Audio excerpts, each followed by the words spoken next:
안녕. 영상 찍는 방식을 바꿨더니 마음이 편하다. 좀 일반적인 방법은 아니지만 어차피 미래의 나도 이걸 보니까 미래의 나한테 남기는 방식으로 하니까 부담이 덜해. 나름 괜찮은 방법인데 나한테는. 구독자도 4명이나 늘었더라고. 몇 달간 정체되어 있었는데 좋네. 아무튼 오늘은 내가 인상 깊게 읽은 책을 미래의 나에게 남기고 싶다 이런 생각으로 카메라를 켜고 나는 지금 그 미래의 내가 치매에 걸려 기억을 잃었다는 생각으로 남기고 있고 뭐 그것도 모르잖아. 또 내가 어떻게 될지. 나이가 들기 전에 그냥 이렇게 돼버릴 수도 있으니까. 읽어본 책은 스티븐 킹의 유혹하는 글쓰기야. 작법서를 많이 읽었는데 왜 읽으면 읽을수록 더 머리가 복잡해지고 더 깝깝해지고 더 미칠 것 같고 약간 그런 거. 아무것도 모르면은 두려운 게 없거든. 얄팍하게 알고 있으면은 이제 슬슬 두려워지거든. 뭐가 하나씩 들어오면서 머리에서 이러면서 거미줄이 잔뜩 쳐지는 거지. 그런 기분이었어. 내가 요즘 읽는 책 중에 어떤 책에서는 방법은 그 작가만이 알고 있다. 왜냐면 어떤 작가는 나는 결말부터 써놓고 한다. 어떤 작가는 나는 시작부터 하고 한다. 결말부터 써놓으면 그게 뭐니? 뭐 이런 사람? 그러니까 서로 되게 충돌해. 근데 이거는 내가 자기계발서를 읽을 때도 많이 느꼈어. 이 성공한 사람, 이 자기계발서의 이 작가, 이 두 사람이 충돌해. 서로 안 맞아. 누군가는 아침형 인간이 맞다고 하고, 누군가는 사람마다 이게 다르니까 자기 리듬대로 살아야 된다고 하고, 또 다이어트도 똑같잖아. 누군가는 삼시세끼 다 챙겨 먹어서 식단을 이렇게 해야 되나? 혀가 왜 꼬이지? 누군가는 삼시세끼 다 꼬박꼬박 챙겨 먹어야 되네. 그래야 살이 빠지고 건강하게 뺄 수 있다. 또 누군가는 간헐적 단식을 해야 돼서 몇 시간 동안 굶어라. 다 이게 막 상반되는 게 엄청 많아. 사실 살다 보면 내 안에서도 상반되는 게 많고 그래서 중요한 거는 내 안에서 방법을 찾는 거겠지. 근데 뭐 내 안에서 방법을 찾으려면 일단 이거저거를 해봐야 될 거 아니야. 그래서 이거저거 요거저거 막 해보고 약간 혼돈의 카오스 속에 빠져 있었어. 약간 이 상태였어. 그러다가 이 책을 사실 몇 달 전에 몇 달 전? 산지는 좀 됐을 거야. 근데 안 읽었어. 지금은 내 심장이 이끄는 대로 가고 있지만 그때는 루틴을 꼭 만들어야 된다 약간 이런 거에 좀 사로잡혀 있었어. P가 J가 되려 하고 되게 괴로워하던 시기였지. 그때는 내가 몇 페이지를 읽을 거고 몇 돈을 읽을 거고 이런 식으로 꼭 기준을 정해놓고 그걸 채우면 달았어. 그러다 보니까 원초적으로 내가 왜 이 책을 읽고 싶어 하는지 그거를 좀 망각하게 되는 그 방법은 나한테 안 맞았던 거지. 그 뒤로 요즘에는 그냥 땡기는 대로 하고 있단 말이야. 그러니까 책을 되게 재밌게 읽을 수가 있어. 책에 몰입도 돼. 무엇보다 내용이 기억에 잘 남아. 내가 저번에 AR 글래스 얘기를 했잖아. AR 글래스로 책 읽다 보니까 책 읽는 게 점점 재밌어지고 있단 말이야. 엄청 재밌어. 그래서 조기책 사놓고 밀리에서 제에서 읽었어. 좀 맞나 싶긴 한데 종이책은 처분할 거야. 나는 이 책이 나의 돌파구가 되어줄 거라는 그런 걸 느꼈어. 다 읽고 나니까 이 책은 돌파구가 되어준 게 맞더라. 맞긴 한데 돌파구가 되어준다는 게 내 막힌 거를 뚫어준다는 거잖아. 미로로 나가는 길이 보이면 어떡해. 미로로 나가는 길까지 출구까지 걸어가야 되잖아. 되게 약간 국가적이야. 사실 첫 번째 소설을 썼을 때보다 두 번째 소설이 더 나았고 두 번째 소설보다 세 번째 소설이 더 나아졌다라고 생각을 했는데 다음 작품을 이렇게 하지 않으면 잊혀질 것 같다? 약간 이런 두려움이 좀 있었어. 그래서 엄청 조급하게 해서 그런지 길을 잃었더라고. 심하게 잃었더라고. 한 번 갈아엎고 또 갈아엎는 수준이야. 지금 계속 소설을 못 올리고 있는 게 이 약간 수정 지옥에 빠져가지고 그렇게 했는데 사실 그 당시에는 정말 열심히 해서 쓴 그런 글인데 지금 보면은 이러고 있단 말이야. 수정하면서 왜 약간 이러면서 분노로 이러고 있었는데 잘 생각해보니까 그렇게 분노할 일인가 싶은 거야. 혼자 또 사색을 오지게 했지, 나와의 대화를 하면서. 그 당시 내가 레벨 2였으면 레벨 2는 좀 그렇고 레벨 3으로 하자. 그 당시 내가 레벨 3이었으면 지금 한 레벨 5 정도 된 것 같은데 레벨 5 눈에는 레벨 3이 당연히 안 좋게 보이겠지. 다 갈아 치워야 되고 다 바꿔야 될 것처럼 보이겠지. 근데 그 당시에 나는 되게 열심히 쓴 건 맞잖아. 그게 그렇게 막 좌절할 일은 아닌 것 같은데? 좋아야 될 일 아닌가 오히려? 내가 성장했으니까 그게 보인다는 거잖아? 약간 이렇게 생각을 전환하려 해. 왜냐면 내가 그 당시 소설을 쓰고 나는 3태고를 하거든. 1차, 2차, 3차 이렇게 하는데 어떤 편은 3태고 후에도 아 이거 그지 같네 하면서 다시 쓰고 또 3태고를 해. 그러면 들인 시간이나 노력이 얼마나 크겠어. 근데 지금 또 갈아엎으니까 어떤 편은 10번의 수정을 거치는 거겠지? 그리고 초고를 할 때는 약간 나만의 그 상상의 세계 속에 들어가서 와 약간 이렇게 재밌게 쓰는데 퇴거할 때는 판단자의 눈으로 어떤 건 빼고 어떤 건 넣고 어떤 건 약간 이런 식으로 해야 되는 거잖아. 비판으로 끝나고 수정으로 해야 되는데 이게 비판이 비난이 되기가 되게 쉽잖아. 그래서 조금 힘든 것 같긴 해. 어쨌든 지금 전체적으로 갈아엎는 중. 아직 독자님들에게 공지도 올리지 못했는데 다 하고 올려야지. 일단 계속 저걸 하고 있어. 그래, 금방 끝날 거야 수민아. 미래에 너가 이걸 올릴 때쯤에는 끝났길 바랄게. 아무튼 이 책에서 배운 걸 남기고 싶었어. 나는 이걸 읽으면서 진짜 스티븐 킹이랑 접속되는 느낌이었단 말이야. 내가 이 사람의 인생을 지켜보는 신이 된 느낌? 그리고 어떤 때는 내가 이 사람 그 자체가 된 느낌? 되게 재밌는 게 이 책 자체가 에세이 플러스 작법서 같이 있어. 에세이로 하다가 내 인생은 이러했다 하다가 작법서로 가는 거지. 자, 이건 이렇게 해야 되고 저건 이렇게 해야 되고 하다가 자기 인생에 대해 다시 또 얘기하는 그런 식으로 구성이 되어 있어. 그래서 진짜 더 재밌고 더 와닿는 작법서였던 것 같아. 그리고 무엇보다 내가 나에게 맞지 않는 방식으로 글을 쓰고 있다는 걸 자각하게 해주기도 했고. 이 책 읽으면서 나는 자꾸 스티븐이랑 대화를 했거든? 스티븐 킹이 무슨 구더기가 나오는 세탁실에서 이렇게 삽질하고 있을 때 약간 나 혼자 영어로, 미국 사람이니까 Stop! Just writing some novel! Trust me! Just write it! Write it! 이러면서 혼자 부글부글 대고 있었단 말이야. I know your future! Just do it! 이러고 있다가 약간 자각이 온 거지. 나는 지금 스티븐 킹한테 말하고 있는 건가? 나 자신한테 말하고 있는 건가? 누구한테 말하고 있는 건가? 약간 이런 게 왔어. 이걸 읽다가 딱 머릿속에 딱 이렇게 온 게 예술가가 돈을 벌려면 뭘 해야 돼? 예술을 해야지. 작가가 돈을 벌려면 글을 써야지. 약간 망치로 휘두르 친 것처럼 온 거야. 근데 나는 지금 뭘 하고 있었느냐? 여차 상황이 나빠지면 나를 잃어버리게 하는 환경에는 가지 말자. 그러니까 누군가에게 영향을 받을 수 있는 그런 데는 가지 말자. 나라는 사람은 좀 스폰지 같아서 안 좋은 사람들이랑 어울리면 그것도 다 흡수를 하더라. 그러니까 좋은 환경에 가고 싶지만 그게 정 안 되는 상황이라면 그냥 공장 같은 데 가야 되지 않을까. 약간 이런 고민을 하고 있었어. 근데 스티븐 킹이 이 책 속에서 그 짓거리를 하고 있으니까 와 씨 겁나 열받는 거야.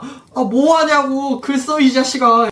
좀 부글부글 했는데 어쩌면 나 자신한테 그렇게 소리 지르고 있었던 거일지도 몰라. 그래서 정신이 좀 들었어. 작가가 돈을 벌려면 글을 쓰겠지? 안무가가 돈을 벌려면 안무를 다 하겠지? 사실 그게 맞는데 왜 자꾸 불안감에 휩싸여서 다른 거를 보고 있는지 이런 나를 자각하고 나니까 답답하더라고. 내가 저장해놓은 하이라이트를 미래의 너에게 공유하겠어. 글을 쓰는 사람이 있으면 그림이나 무용이나 조각이나 노래도 마찬가지. 남의 기분을 망쳐놓고 싶어하는 사람도 있다. 그건 있는 그대로의 사실이다. 약간 이런 비평가들. 스티븐 킹은 자기 소설에 대해서 이러면 안 돼 저러면 안 돼 이름이 알려질수록 이런 사람들이 있었대. 근데 그 당시니까 이게 편지로 왔다고 하더라고. 그게 계속 막 쏟아졌나봐. 상처로 남았다는 그 구절이 나와. 그런데도 나는 여전히 부끄러워하고 있었다. 왜 재능을 낭비하느냐, 왜 시간을 낭비하느냐, 왜 쓰레기 같은 글을 쓰느냐고 따져묻는 허슬러 선생님의 목소리가 끊임없이 들려왔다. 이 구간을 읽으면서 느낀 게 스티븐 킹이 그 허슬러 선생님의 쓰레기라는 그 목소리를 진짜 깼다면 더 빨리 성공했을 텐데, 개고생 안 했을 텐데, 이런 생각이 들더라고. 스티븐 킹의 경험담을 통해서 나를 좀 들여다보니까 내 안에 나를 막아서는 그 단어가 있어. 미친놈이라는 단어인데 어릴 때 이게 약간 안 좋은 시도를 하고 나서 빨간 줄이 생긴 나를 본 엄마가 미친놈 이 한마디 한 거? 중학교 때였어. 근데 그거는 이미 지나간 과거잖아. 과거에 그 상처받은 그 단어, 그게 나를 엄청 올가매고 있다는 게 느껴지더라. 스티븐 킹의 그 구절에서 나의 과거도 같이 보였어. 저 사람이 극복하지 못했던 그 과거가 나랑 좀 닮아있다. 그래서 요즘 더 이렇게 영상을 올릴 수 있는 걸지도 몰라. 미친놈이라는 단어가 무서워서 내가 지금까지 하지 못했던 수많은 것들, 그렇게 낭비했던 10년이 넘는 기간, 그렇게 살 바에 그냥 미친놈이 되는 게 맞지 않나, 이런 생각이 많이 들더라고. 내가 아닌 나로 살아보려고 열심히 했지, 사회에 맞춰서 살아가려고 했지. 그 결과 그래, 사회는 얻었지. 나는 나를 잃어버렸잖아. 겨우 나를 되찾고 나서 자꾸 나를 막아서는 이 두려움, 그 기저에 깔린 게 뭘까 하고 혼자 이렇게 심연 여행을 갔어. 하면서 저 끝에까지 갔다 온 게 그거였더라고. 뭔가를 도전할 때마다 내 머릿속에서는 미친놈 하고 엄마의 역겨워하는 그 표정, 말투? 이런 게 재생이 되는 거야. 근데 그건 과거고 그 엄마는 지금 존재하지 않아. 그건 내 기억의 허상이잖아. 근데 이렇게 나를 괴롭히는 거라면 그냥 미친놈으로 살래, 약간 이런 생각? 요즘 그냥 미친놈처럼 하고 있어.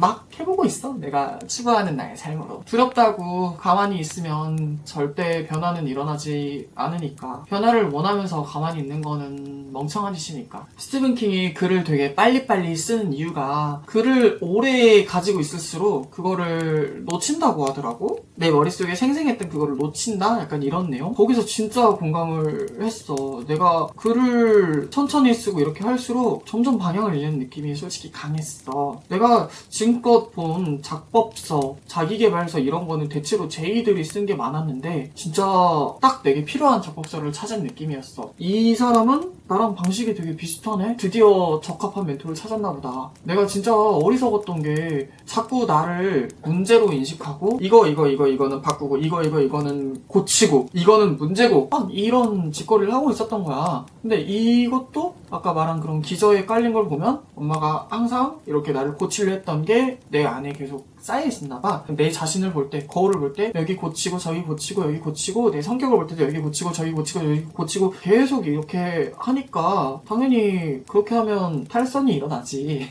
그래서 요즘에는 내가 잘할 수 있는 거, 강점을 살리려고 계속 해. 유재석도 무명일 때 어떤 영향력 있는 매니저분이 넌 왜 카리스마가 없냐, 그거를 길러라, 막 자꾸 이랬는데 나는 내가 갖고 싶지 않은 걸 하고 싶지 않아, 이런 생각으로 그냥 밀고 나갔대. 물론 유재석도 단점이 있겠지. 다른 출연자들이 말하기를 유재석이 너무 경청을 하기 때문에 촬영 자체가 길어진다, 많은 거를 시도하기 때문에 이렇게 된다. 근데 따지고 보면 그거 맞는 말이더라고. 옛날 같으면은 이렇게 하다가 어떤 선배라는 사람들이 자 여기서 끝, 방송 분량 다 나왔어, 이렇게 하는데 유재석은 끊임없이 계속 만들더라고, 상황이나 이런 거를. 참 멋있는 사람이야. 근데 내가 블로그 중에 성공한 사람의 인생과 명언을 이렇게 하는 블로그가 있어. 그걸 하다 보면 성공한 사람들은 대체로 미친놈이 많더라. 남들이 뭐라건 이응 하고 그냥 지 할 일을 계속 하고, 그리고 그 사람들은 자기 자신에 대해 되게 잘 알아. 내가 할 수 있는 것과 할 수 없는 거를 잘 구분을 하고 나하고 반대되는 거를 굳이 찾으려 하지 않아. 내가 갖고 있는 거를 강화시킬 방법을 찾더라고. 그래서 나도 요즘 계속 그렇게 하고 있어. 내 상상력을 굳이 막 없애려 하지 않고 그거를 이용해서 더 내가 나아갈 수 있게끔. 옛날에 내가 뭐 팀장으로 할 때 어떤 사람들이 쟤 너무 싸가지 없어, 너한테 은근슬쩍 반말하고 어쩌고저쩌고 막 이런 말을 말을 들으면서 영향을 진짜 많이 받았거든. 그때는 내 자신이 너무 단단하지 않아서 그랬나봐. 근데 사실 나라는 인간 자체로는 누가 나한테 말을 편하게 한다 한들 그렇게까지 신경은 쓰지 않거든? 그런 사람들과 어울리다 보니까 나도 그런 생각을 갖게 되고 해서 요즘에 그냥 진짜 나답게 살려고 하고 있어. 누가 이게 맞는 방법이다, 저게 맞는 방법이다, 이렇게 해야 된다, 너한테 그러니까 너무 열받아, 이렇게 연병을 한다 해도 그냥 네 눈에는 그게 맞다고 생각하면 네 인생 그렇게 살아. 난 내 인생 내가 알아서 살게. 땡큐. 요즘엔 이게 돼. 이걸 진작 알았으면 하는 아쉬움이 있지만 지금이라도 안 게 어디야. 나에게 시기는 이때였나봐. 그래서 요즘에는 내게 맞지 않는 것과 맞는 방법을 무조건 해보지도 않고 이건 나한테 안 맞아 이러진 않고 일단 해보고 그 다음에 나랑 안 맞네? 하면 쉽게 버릴 수 있게 됐어. 나하고 잘 맞다 싶으면 계속 그걸 강화하는 방식으로 나를 쓰는? 그게 가능해졌어. 지금은. 미래에 너는 더 가능해졌길 바란다. 물론 미래에 내가 또 나를 잃어버릴 가능성을 생각하고 이걸 남기는 거긴 하지만 너 자신을 그러면 안 되지만 더럽고 역겨운 존재라고 꽤 오랫동안 생각을 했어. 내 생일도 너무 싫었어. 생일에 이렇게 맞은 기억도 좀 있고 태어나지 말았어야 할 불쾌할 것을 왜 축하하지? 그냥 이런 생각으로 누가 축하해준 것도 그대로 받아들이지를 못했어. 근데 요즘에는 그냥 내 생일의 관념 자체를 없앴어. 내 생일을 저주하지도 않고 축하하지도 않아. 그냥 어떤 날 중에 하나. 사람들이 관념이라는 걸 그냥 상상 속에서 만들어낸 거잖아. 실제로 생일이라는 건 없잖아. 현실에 존재하는 건 아니잖아. 근데 사람들이 단체로 이건 생일이야 라고 이렇게 정해놓고 그 관념 속에서 살다 보니까 문화라는 게 만들어지고 이런 거잖아. 그래서 나는 그냥 그거에 별 의미를 두지 않아. 그러다 보니까 예전에는 누가 내 생일을 챙겨주면 누구한테 받는 것도 되게 부담스러웠거든? 이게 얼마짜릴까? 난 이 사람한테 얼마를 줘야 될까? 이러면서 진짜 피곤하게 살았는데 사실 나 자신을 들여다보면 나는 내 생일을 안 챙겨. 기껏해야 나하고 데이트 나가볼까? 요즘에나 이렇게 하는데 그냥 데이트도 별거 없어. 그냥 혼자 밖에 산책 좀 갔다가 맛있는 거 먹고 뭐 땡기면 노래방 가고 그러고 집에 오고 하늘 보다가 그게 끝이야. 난 그게 즐거워. 행복해. 이런 식으로 별거 없고 내 가족 생일도 안 챙기고 다른 기념일이나 이런 것도 안 챙기는데 정말 친한 친구의 생일도 그렇게까지 막 챙기진 않는데 이게 뭐지? 약간 이런 의문이 많이 들더라. 근데 왜 난 사회에서 만난 사람들의 생일을 챙기고 기념일을 다 챙겨주려고 하지? 이거부터 되게 모순이잖아. 내가 그걸 챙기는 사람이면은 그래 맞아, 챙기고 좋은 사람이면 챙기는 게 맞아. 근데 내 것도 안 챙기고 내 가족도 안 챙기는데 뭐지? 이런 생각? 그래서 요즘엔 그거를 버렸어. 굳이 막 누군가의 생일을 하나하나 다 챙기지 않고 그냥 기억이 나면 챙기고. 애초에 나는 카톡에 그 프로필 이거 다 가려놨거든. 뭐 누구 생일이고 친구고 누구고 이거 보고 싶지 않아서 나는 싹 다 가려놨단 말이야. 카톡 프로필 들어가는 이유는 내가 나를 사랑하기로 한 그 D 플러스 매치 그거 보려 들어가는 용도밖에 안 돼. 그 거짓된 관념을 버리고 나니까 자유롭더라고. 물론 인간관계는 좋아지긴 했어 솔직히. 근데 그렇게 아쉽진 않아. 나하고 있는 게 너무 편해서 행복하고. 거짓된 관념? 그런 행동을 하는 이유가 있을 거 아니야. 왜 이걸 할까? 사람들에게 인정받기 위해, 존중받기 위해, 뭐 이런 거? 사랑받기 위해, 이런 나 자신한테 그걸 해주면 되지. 그럴 이유가 있나? 내가 진심으로 누가 생각나고 이러면 딱 이렇게 해주겠지만. 그리고 예전에는 사람들한테 막 먹을 것도 많이 사고 돈도 막 썼어. 물론 지금도 고마운 사람한테는 나는 어떻게든 표현을 하려고 해. 어떤 사람한테는 돈을 주기도 했고 약간 그런 식으로 표현을 하고 싶어. 내 이 시기에 너가 있어서 내가 이거를 잘 넘길 수 있었어. 근데 이거를 누구한테 바라지 않고 그냥 주니까 오히려 더 되게 자유롭더라고. 예전에는 내가 이렇게 했으니까 너도 이렇게 했으면 좋겠다. 약간 이런 심리가 기저에 좀 깔려있었나봐. 요즘에는 그냥 내가 이 사람한테 주고 싶은 마음은 내 거다. 내 이기심으로 난 이 사람을 돕고 싶다. 내 이기심으로 난 이 사람한테 돈을 쓰고 싶다. 이런 생각으로 하니까 바라는 게 아무것도 없어. 그 사람이 나한테 보답을 하지 않아도 그렇구나 이렇게 되더라고. 참 신기해. 애초에 인간관계에 그렇게까지 연연하지 않는 성격이었는데 얼마나 내가 몇 년 동안 내 자신을 잃어버리고 있었는지 좀 깨닫게 되고, 왜 나에게 이간질하고 쟤는 저게 문제야 저게 문제야 요게 문제야 욕하고 이랬던 사람들이 내가 아닌 다른 사람한테 가서 또 내 욕을 하다가 나중에 꼬리발끝 들키고. 근데 이런 사람이 한 명이 가고 또 다른 사람이 오고 또 다른 사람이 오고 사기당하고 또 오고 무한반복인 이유가 있었네. 내가 문제였으니까. 요즘은 이런 걸 깨달아서 자유를 느껴. 내가 아닌 것들을 다 알게 되니까. 얼마 전에 모임에서 친한 누나가 그 얘기를 하더라고. 그래도 너가 그렇게까지 너를 이렇게 밀어붙여 봤기 때문에 그걸 깨달은 거라고. 그것도 맞는 말이더라고. 내 자신의 소중함 나를 계속 주기로 해봤기 때문에 느끼는 거고, 이렇게 살면 안 되겠다. 또 정말 멍청한 짓을 해봤기 때문에 더 절실히 깨닫는 거 그것도 있긴 있더라고. 다시 돌아와서 어머니가 세탁소에서 일을 했는데 스티븐 킹도 결국엔 나중에는 세탁소에서 일을 하고 너무 덥고 이래서 소금 정제를 먹었어야 했대. 내 어머니의 삶을 되풀이하고 있지 않은가 이런 생각이 들었다는 거야. 이것도 너무 공감됐어. 나도 그게 되게 두려웠거든. 나는 만약 내가 뭐 합법화가 돼서 결혼을 하고 뭐 만약 입양도 가능해져서 입양을 하더라도 나는 별로 입양을 하고 싶지는 않더라고. 강아지를 키우고 싶지 사람을 키우고 싶지는 않더라고. 왜냐면 그 두려움이 엄청 있긴 있어. 내가 내 부모처럼도 행동하지 않을까. 내가 내 거울을 보는 듯한 아이를 만나고 내가 이런저런 사람들이 말에 휩쓸리다가 내가 내 엄마처럼 걔를 다뤘고 걔가 마치 어린 날에 내가 엄마를 대하듯이 나를 그렇게 대하고 그게 있었지. 나는 내가 내 엄마처럼 될까 그 두려움이 솔직히 많이 깔려있긴 해. 그리고 공장도 사실 너무 싫어. 가서 일하고 싶지 않아. 근데 일해봤어. 그것도 엄마가 해봤던 일을 똑같이 해봤어. 아 엄마가 이렇게 돈을 벌었구나 하면서 그거를 느끼면서도 이렇게 살고 싶진 않았는데 하는 자괴감이 좀 많이 오더라. 그래서 요즘에는 엄마하고 연락을 더 안 하는 것 같아. 왜냐면 내가 지금 하고 있는 미친놈의 짓거리를 절대 응원해주지 않을 걸 아니까. 얼마 전에 연락 왔을 때도 나를 감시하는 느낌이 좀 강하게 들어서 일부러 그냥 연락을 안 해. 결실이란 걸 이뤄야만 그 사람은 인정을 할 것 같아서 연락을 지금은 안 하는 게 맞더라고. 사실 나는 콜센터에서 일할 때 팀장이나 강사 이런 것도 원하지 않았는데 아무래도 인정받고 싶은 욕구가 되게 컸었던 것 같아. 시간이 지나고 내가 나를 되찾으면서 물어본 질문이 미친놈처럼 일하고 내가 그렇게 하지 않으면 나는 없는 존재야? 라고 물어봤을 때 내가 그 당시 했던 답이 이거였어. 그러면서 느꼈지. 뭔가 많이 잘못됐는데? 심각한데? 그때 그걸 느꼈어. 아, 이렇게 살아야면 이렇게 아등바등 살고 마치 인간이 아닌 것처럼 기계처럼 이렇게 해야 내 존재가 인정받는다고? 수민아 너 진짜 뭐가 잘못됐다. 그때 느꼈지. 인정욕을 버리니까 편하더라고. 근데 그 당시에 강사도 하고 팀장도 했지만 비록 사회적으로 조금 인정은 받았지만 엄마에게는 인정 못 받았어. 엄마는 항상 그랬거든. 그냥 거기 말단 직원 하라고. 너가 너무 아파서 괴로워서 그만둔 그 직장 다시 들어가서 말단 직원 하라고. 그래서 그때 좀 깨달았어. 아, 이 사람의 인정을 바라는 건 허황이다. 가슴 안에 계속 갈구했던 거를 그냥 정면으로 지켜봤어. 테일러 스위프트의 안티히어로라는 노래가 있는데 그 가사가 진짜 와닿거든. I stare directly at the sun but never in the mirror. 내 거울을 직시할 바에 나는 태양을 똑바로 쳐다보겠어. 이런 내용이거든. 나 자신을 보기보단 눈이 머는 게 낫다. 약간 이런 뜻인데 엄청 공감이 됐어. 나 자신을 들여다봐야 이 엉킨 실타래가 풀리는데 나는 그간 그거를 안 하고 있었더라고. 나 자신을 보기에는 너무 분노가 치밀고 화가 나고 죽이고 싶으니까 계속 나를 눈멀게 만든 거지. 생각하지 말고 보지 말고 그냥 이렇게 살아. 너의 지옥 속에서 살아.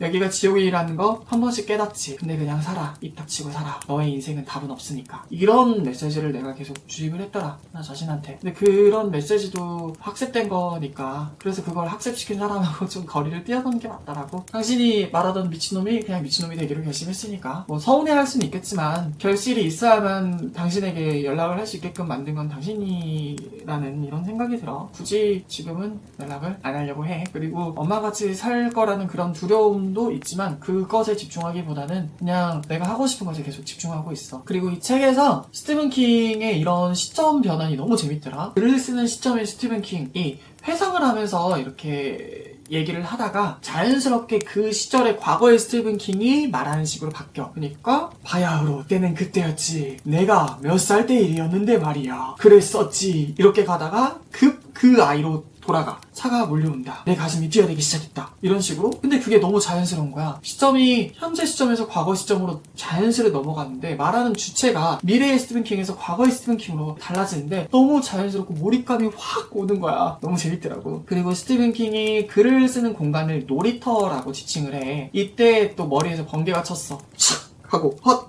나 글을 잘못 쓰고 있다. 스티븐 킹이 여기서 글을 써야만 해 라는 생각으로 쓰면 글은 절대 좋아질 수 없다 라고 하는데 내 글을 보면 써야만 해가 가득했더라고. 전업 작가로서 살고 싶은데 전업 프리랜서로 살고 싶은데 빨리 성과가 있어야 돈을 벌 거 아니야. 그 생각으로 조급함이 엄청 컸던 것 같아. 그게 그래서 보이더라고.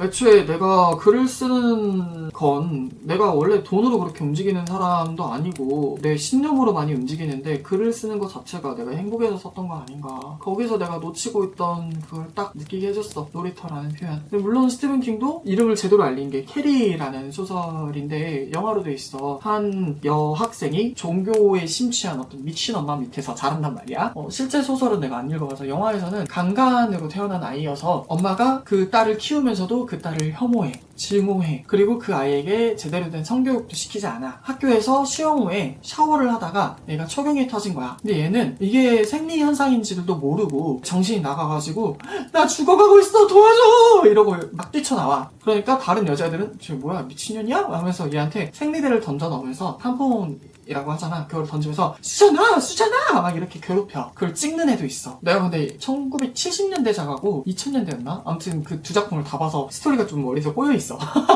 뭐가 맞는지 모르겠지만 아무튼 기억 속에 남은 건 그거야. 그리고 그 아이가 초경의 시작과 함께 초능력을 깨닫게 돼. 자기한테 있는 능력을. 그리고 결과적으로는 그 능력으로 자기를 괴롭혔던 사람들을 다 죽이고 심지어 자기 부모도 죽이고 자기도 죽어. 약간 그런 내용인데 이게 진짜 빅 히트를 한 작품이란 말이야. 근데 스티븐 킹이 이 소설을 쓸 때 자기 안에 계속 그게 남아있었는데 나는 여자에 대해 잘 모르고 여자 형제도 없고 어쩌고저쩌고 이런 수많은 이유로 쓰레기통에 쳐박았대. 그거를 아내가 담배꽁초나 이런 걸 발견하고 스티븐 이거 써봐요. 괜찮아. 내가 그런 거 알려줄게. 써봐. 이런 식으로 세상에 나온 작품이더라고. 그걸 보면서 든 생각이 캐리를 안 내려고 했어? 이 재밌는 이야기를 안 내려고 했단 말이야? 이 인간이 미쳤나 이 생각이었거든? 아마 내 소설을 즐겁게 읽는 독자 중에 그런 생각을 하고 있는 독자도 있을 수 있어. 내가 소설을 쓰다 보니까 간혹 나보다 더 몰입해 있는 독자들을 발견하거든. 작가인 내가 그냥 쓴 건데 독자가 더 몰입해서 더 빡쳐하고 이런 경우가 있단 말이야. 근데 그들도 아마 비슷한 생각을 하고 있을 수도 있어. 이 이네임 작가 또 글을 안 내네? 일주일째 계속 왔다 갔다 하면서 지켜보는데 언제 다음 에피소드가 나오니 이 자식아. 구리든 말든 스토리를 빨리 써내라고. 이런 사람이 있을 수도 있어.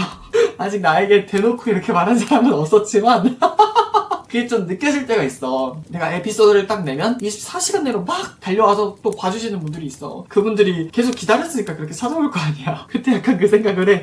나도 빨리빨리 써야 되는데 내가 지금 스티븐 킹에게 이 소설을 주기로 했다고? 당신 미쳤어? 이런 감정을 그들도 느끼고 있지 않을까. 약간 이런 깨달음을 주더라고. 그리고 그 캐리라는 캐릭터도 그냥 나오진 않았더라고. 스티븐 킹이 실제로 봤던 학교 다닐 때 되게 왕따를 당하던 여자애 2명을 생각하면서 썼대. 한 명은 맨날 옷이 똑같아서 이렇게 놀림받는 그런 아이에 대한 묘사를 보는데 괜히 막 가슴이 아파서 막 울고 있더라고. 내가 나도 예전에 패딩을 하나밖에 없어서 그것만 계속 입고 다녔거든. 노랑이라고. 그리고 씻는 것도 대야에 찬물 뜨거운 물 이렇게 하고 바가지로 이렇게 씻었어야 됐어. 잘 못 씻어서 놀림받았던 기억도 있고 냄새 난다고. 결국 그 모티브가 된 2명이 한 명은 자살하고 한 명은 뭐 어떻게 죽었다고 하더라고. 이 작가는 그 기억의 조각에서 이런 거를 또 만들어냈구나 하는 그런 걸 또 느꼈고, 캐리라는 캐릭터의 디테일이 다 그 불쌍한 여학생들의 영혼으로 만들어졌다도 딱히 과언은 아니더라고. 그들의 모습은 어떠했으며 그들이 어떻게 행동했는지, 그들이 어떤 대접을 받았는지 내 평생 그토록 불쾌한 경험들을 회상해야 했던 적은 별로 없었다라고 쓰여있더라. 그리고 스티븐 킹이 말하는 이런 부분에서 진실성이라는 게 계속 강조가 돼. 그래서 그런지 이 책에서도 스티븐 킹이 되게 진실되게 자기를 말해. 나는 캐리를 좋아하지 않았지만 나는 캐리를 동정했고 그 모티브가 된 소녀들도 동정했다. 그리고 동시에 나는 학교 학생들도 동정했다. 나도 한때는 그 중에 한 명이었기 때문이다. 이게 나와. 그러니까 자기가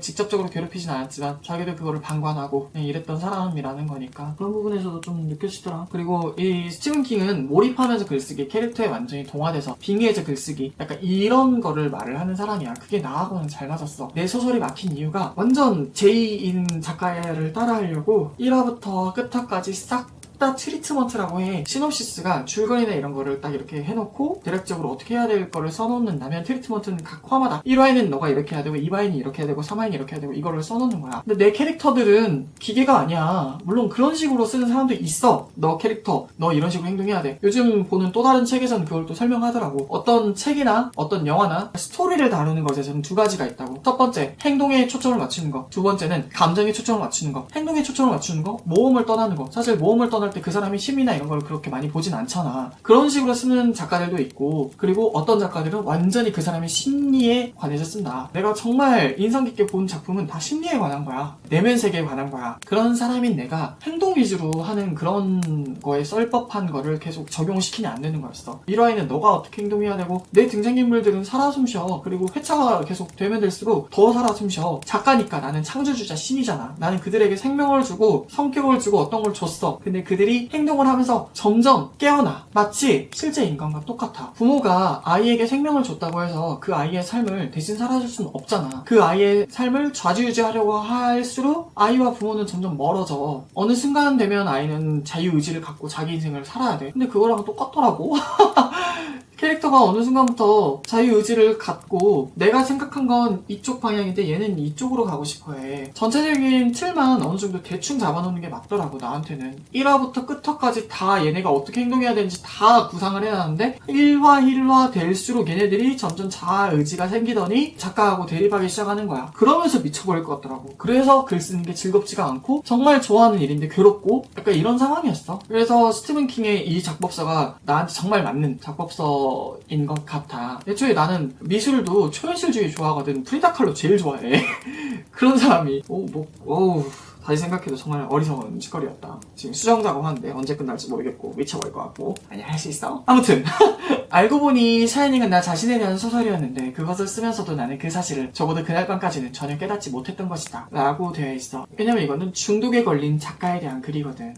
그러면서 은연중에 작가가 묻어나오는 건 어쩔 수가 없구나. 내 작품도 공이든 수든 외모가 많이 다르든 어쨌든 내 사상이나 이런 거는 묻어나오더라. 성격이나 이런 부분도. 여기 스티븐 킹이 비유한 적절한 표현이 미친 간호사 애니 윌크스. 애니는 코카인이었고 애니는 술이었다. 나는 애니의 노리개 작가 노릇도 이제 지긋지긋하다는 결론을 내렸다. 이거는 미저리라고 하는 작품에 대한 설명이야. 미저리는 어떤 작가가 미친 여자를 만나고 그 여자가 내가 원하는 캐릭터를 만들라고 새끼야! 하면서 다리뭉댕이 부숴.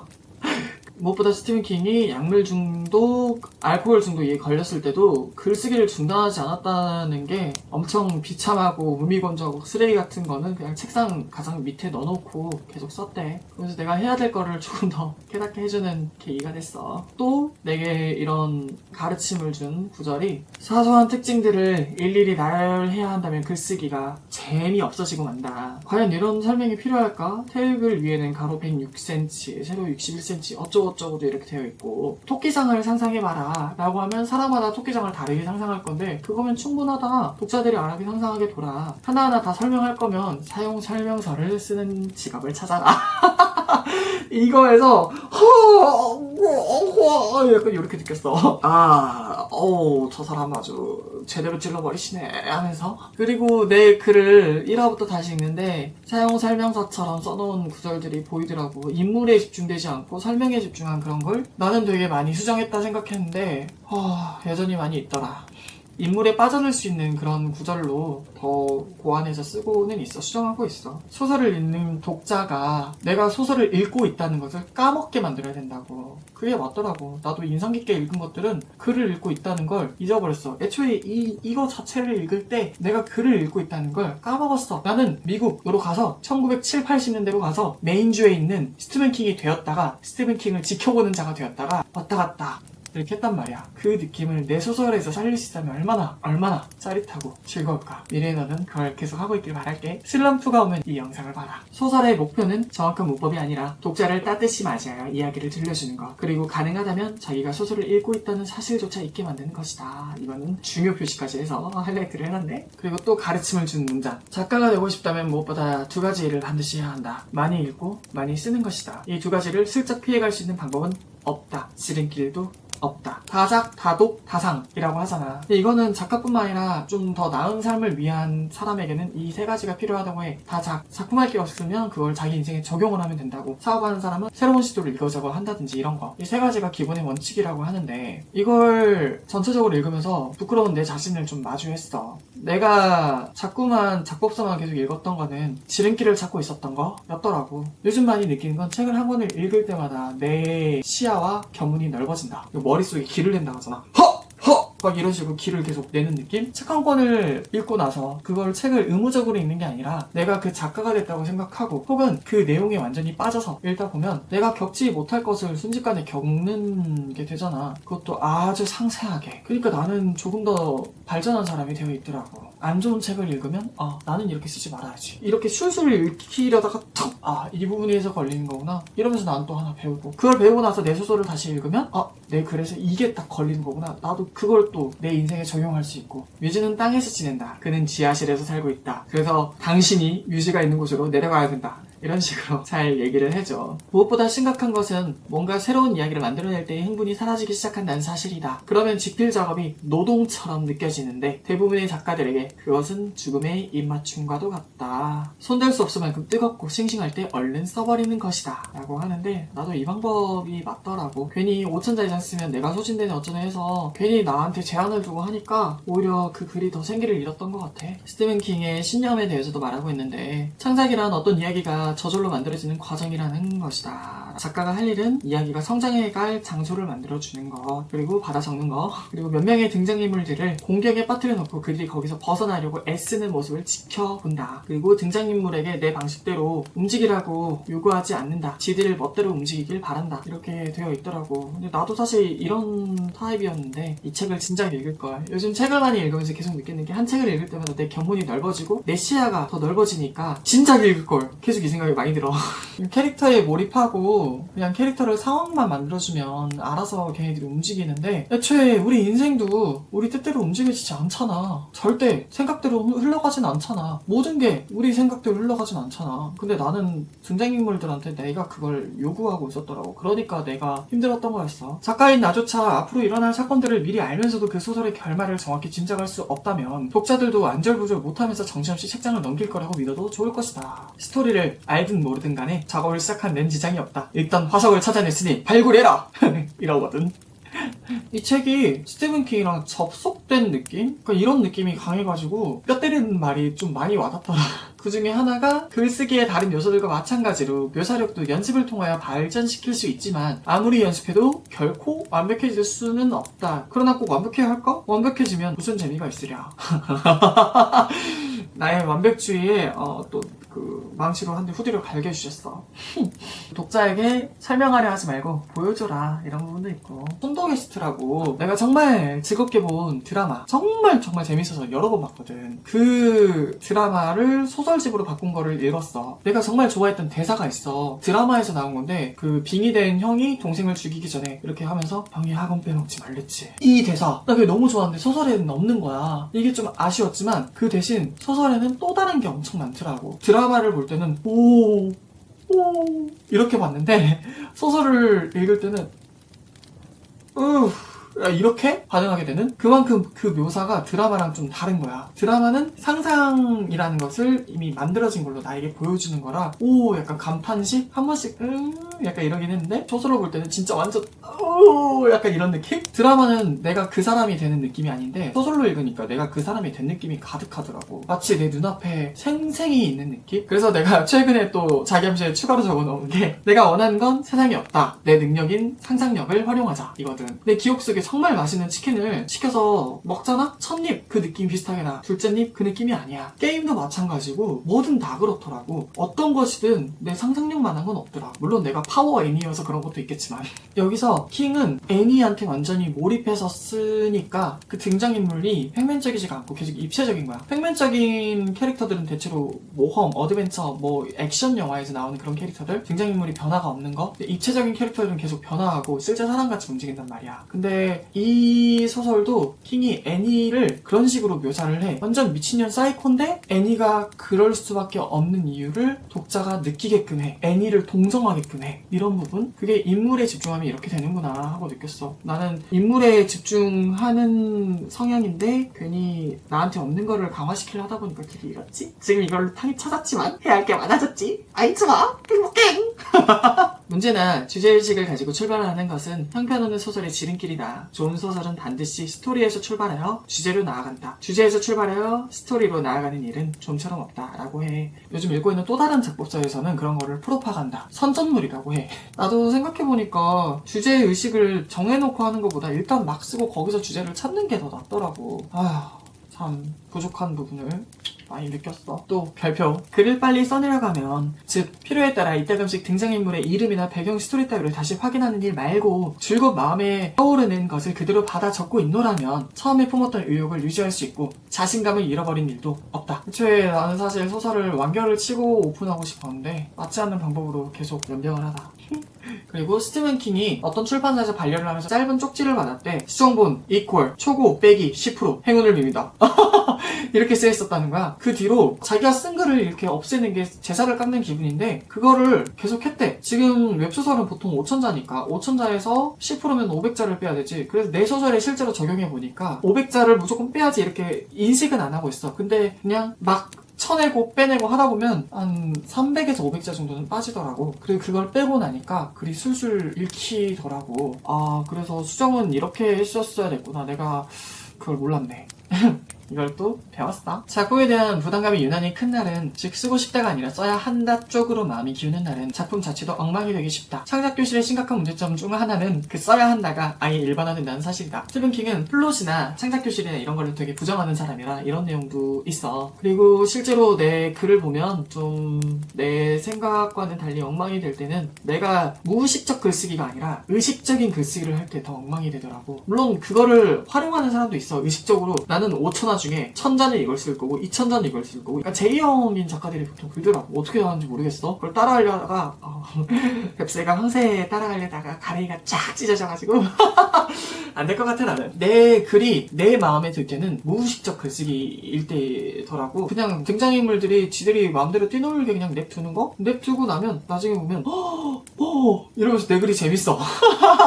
내가 쓴 것 같지 않거든. 그래서 나는 글을 쓸 때 오히려 몽환적으로 약간 누워서 쓴다거나 이렇게 하고 눈을 한 반쯤 감고 써. 그게 진짜 이야기가 생생하더라고. 나는 쾌감 때문에 썼다. 글쓰기의 순수한 즐거움 때문에 썼다. 어떤 일이든 즐거워서 한다면 언제까지나 지칠 줄 모르고 할 수 있다. 이렇게 살기로 결정한 것도 나의 행복을 위해서 한 건데 방향을 잃은 나를 되찾게 해줬어. 스티븐이 마지막으로 이 책을 마무리하면서 썼던 게, 어쨌든 시작은 했다는 사실이 중요했다. 무슨 일이든 시작하기 직전이 가장 두려운 순간이다. 그 순간만 넘기면 모든 것이 차츰 나아진다. 내 목표는 빠르게 수정을 끝내고 다시 소설을 쓰는 거, 좀 내가 좋아했던 거하고 접목시키는 작업을 하고 있어. 그러니까 내가 소설을 쓰고는 있지만 시트콤이라 생각하고, 나는 시트콤 되게 좋아했거든. 미국 시트콤. 그래서 시즌 1 1화부터 25화, 시즌 2 뭐 이런 식으로 그 누구도 쓰는 방법이 아니지만 나만의 작법 방법을 연구해서 만들어가고 있어. 기다리는 독자분들한테 너무 미안하지만 일단 해보고 있어. 아무튼 오늘은 이거를 나의 미래를 위해서 남겼어. 지금 영상 자체도 너무 길어져가지고 편집이 좀 오래 걸릴 것 같긴 한데 뭐 어쨌든 편집은 되겠지. 편집 후에도 이게 얼마나 길어질진 모르겠지만 뭐 미래의 나를 위해 남기는 거니까 그냥 하자 싶나? 그냥 하자. 남기고 나서 너가 또 작법으로 길을 잃고 연병을 할 때 과거에 내가 깨달은 걸 보고 방향을 다시 잡자. 잘하고 있다 수빈아. 이걸 남겼으니까 나의 수정굴로 들어가서 굴을 오지게 팔 거야. 수정을 오지게 할 거야. 좋게 생각하자. 좋게. 그때 레벨 3짜리 따까리 수민이는 보지 못했던 걸 나는 레벨 5라도 볼 수 있는 거야. 나중에 레벨 10이 되면 또 보겠지. 웬만해서는 리메이크, 이거 거의 리메이크거든. 갈아엎는 거라. 이런 건 안 하고 싶었지만 내 글이 방향을 잃었다는 걸 알고 있으면서 계속 나아가는 거. 물론 120화까지 어떤 걸 쓰겠다, 이거는 싹 다 트리트먼트화해서 다 있긴 한데 내가 그렇게 따라가고 싶지 않다. 왜냐면 내 등장인물들이 그걸 싫어하거든. 그러면 어쩔 수 없지. 다시 다 갈아엎는 수밖에. 독자분들이 이해를 해주셨으면 좋겠다. 나아가 봅시다. 그럼 오늘 여기까지. 컷.